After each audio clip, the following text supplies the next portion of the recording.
message is to those leaders out there who think that they found a new way to work with the boss, like giving up the right to strike. Give me a break, sisters and brothers. The only greatest hedge you've got against the employers in this country, so as we can have a decent wage, is the right to strike. That's the difference between poverty, my friends, and having a decent standard of living. And don't let anybody ever tell you that somehow going to a bargaining table with your cup in your hand and bending on your knee is going to raise our workers out of poverty. No, sisters and brothers, there's too many people in this nation have fought for the right to strike. I would say, sisters and brothers, stand behind that principle. That's a principle that raises people from poverty. Thank you very much. Truer words have never been spoken, or sung for that matter. We want justice. You know, workers have been ravaged by low wages and lagging behind inflation for the last 2 decades.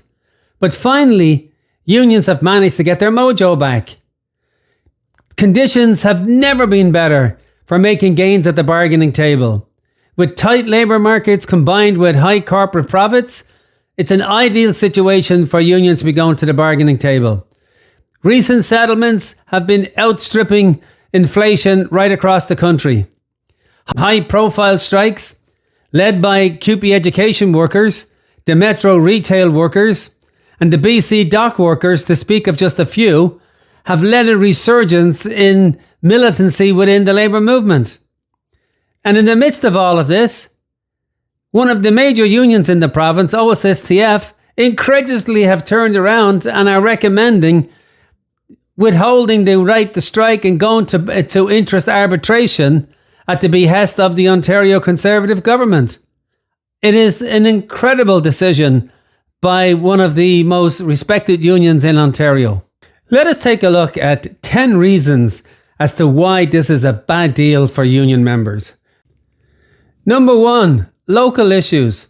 Possibly the most important part of any round of negotiations. There will be absolutely no incentive for any school board anywhere in Ontario to sit down with a local OSSTF union and negotiate the local issues when they know full well, when the employer knows that these issues will never make it to a central bargaining table and will never be the essence of a strike. So they're going to basically say no to everything and push it off to an arbitrator. Number 2, the union is basically handing over the power that unions accrue by virtue of taking and getting strike mandates from its membership. They're basically handing that over to the government. We know that the Ontario government is petrified of another strike in the school board sector. Having gone through a fight with CUPE, which they lost, they don't relish the idea of coming up against the school teacher union. So consequently, of course they will offer the union the ability to be able to go to arbitration instead of actually having to go through the proper process, which is getting a strike mandate, negotiating their way through. And at the end of the day, if there is an impasse, then you can go to arbitration. But it is never the first option.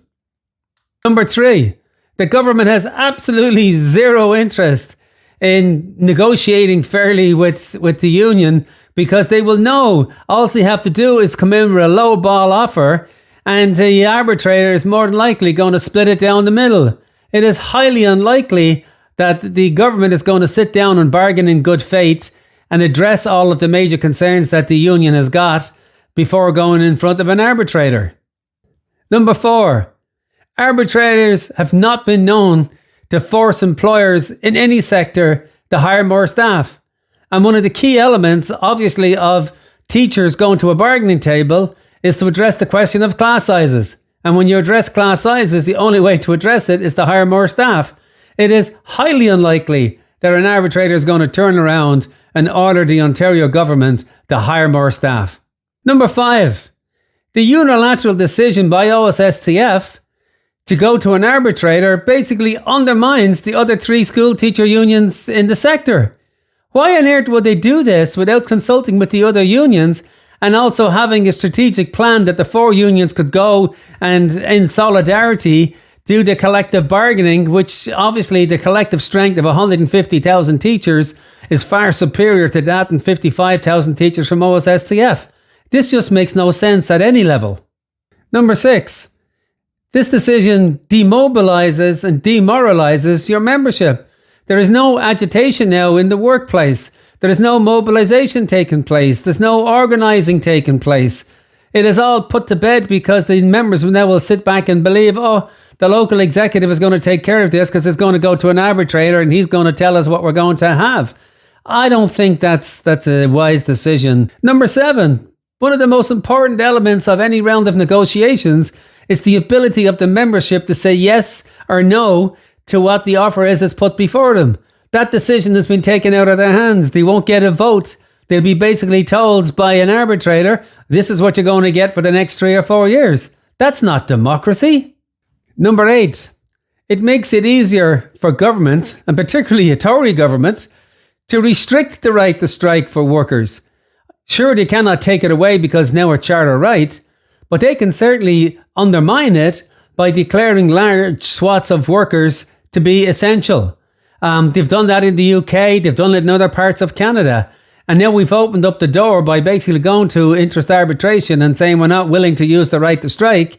The next step is to turn around and say, well, if you're not even going to use the right to strike, then let's make sure that we've got lots of essential service workers declared that even if you do go to strike in the future, it'll be rendered ineffective. Number 9, I believe it leads to an imbalance of power in the workplace. Like unions get their power by having a collective action by their membership, whether it be throughout the term of the collective agreement or when they're going to go to a bargaining table.